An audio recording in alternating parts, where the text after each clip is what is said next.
নাটকই বটে, এক মৌসুমেই দ্বিতীয়বারের মতো বার্সেলোনা কোচের চাকরি ছাড়লেন জাভি হার্নান্দেজ। বাক্যটা যত সরল, বিষয়টি তত নয়। আসলে একবার তিনি নিজে থেকে চাকরি ছাড়ার ঘোষণা দিয়েছিলেন, বলেছিলেন মৌসুম শেষে বিদায় জানাবেন বার্সাকে। আরেকবার তাকে চাকরি থেকে বরখাস্ত করেছে বার্সেলোনা কর্তৃপক্ষ। জানুয়ারির শেষ দিকে ব্যর্থতার দায় নিয়ে বার্সেলোনার দায়িত্ব ছাড়ার ঘোষণা দিয়েছিলেন জাভি। তাকে সেই অবস্থান থেকে নিজের প্রচেষ্টায় সরিয়ে আনেন বার্সেলোনার সভাপতি হুয়ান লাপোর্তা। কিছুদিন আগে দুজনে যৌথ সংবাদ সম্মেলন করে নতুন সিদ্ধান্তের কথা জানান, কিন্তু এরপর বার্সার বোর্ডের বিরাগভাজন হয়ে এবার বরখাস্ত হলেন জাভি। আজ জাভিকে বরখাস্ত করে তার জায়গায় জার্মান কোচ হান্সি ফ্লিককে দায়িত্ব দেওয়ার গুঞ্জন শোনা যায়। ফ্লিকের বিষয়টি নিশ্চিত না করলেও বার্সেলোনা জাভিকে বরখাস্ত করার আনুষ্ঠানিক ঘোষণা দিয়েছে। বার্সার হয়ে কোচ হিসাবে একটি লা লিগা ও একটি সুপার কাপের শিরোপা জিতেছিলেন জাভি।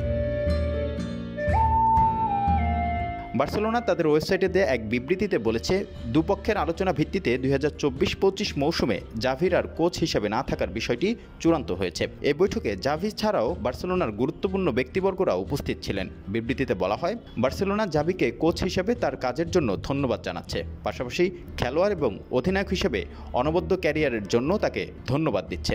ভবিষ্যতে ভালো কিছু করতে জাভির জন্য শুভকামনা রইল। আগামী রোববার সেভিয়ার বিপক্ষে শেষ লিগ ম্যাচে জাভির শেষবারের মতো বার্সার ডাকআউটে দাঁড়াবেন বলে জানানো হয়েছে বিবৃতিতে। এছাড়া আগামী কয়েকদিনের মধ্যে বার্সেলোনার নতুন কোচের নাম আনুষ্ঠানিকভাবে ঘোষণার কথা বলেছে ক্যাম্প নুয়ের ক্লাবটি।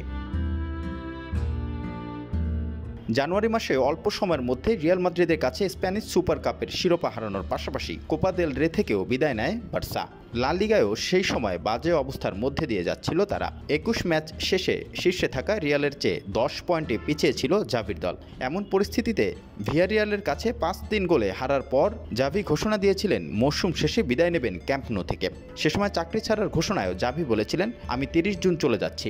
সভাপতি এবং স্টাফদের সঙ্গে মিলেই আমি এই সিদ্ধান্ত নিয়েছি। একজন বার্সেলোনার সমর্থক হিসেবে ক্লাবের ভালোর জন্যই আমার এই সিদ্ধান্ত। আমার মনে হয় ক্লাবের সব দিক দিয়েই পরিবর্তন দরকার। কেউ আমাকে বলেছিল বার্সার স্যার অ্যালেক্স ফার্গুসন হতে, কিন্তু এটা অসম্ভব। বার্সা এটা কখনো হবে না।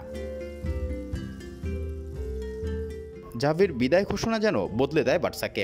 এরপর টানা কিছু ম্যাচ জেতে কাতালান ক্লাবটি এবং চ্যাম্পিয়ন্স লিগেও দারুণ পারফরমেন্স দেখিয়ে শেষ 8-এ ওঠে। এর মধ্যে জাভির থেকে যাওয়া নিয়ে বেশ কিছু খবর সামনে আসে।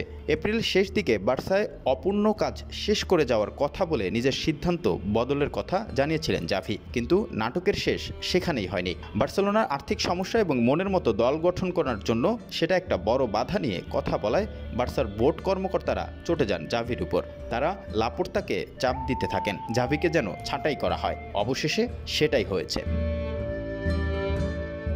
রিপন হোসাইন, ঢাকা মেইল।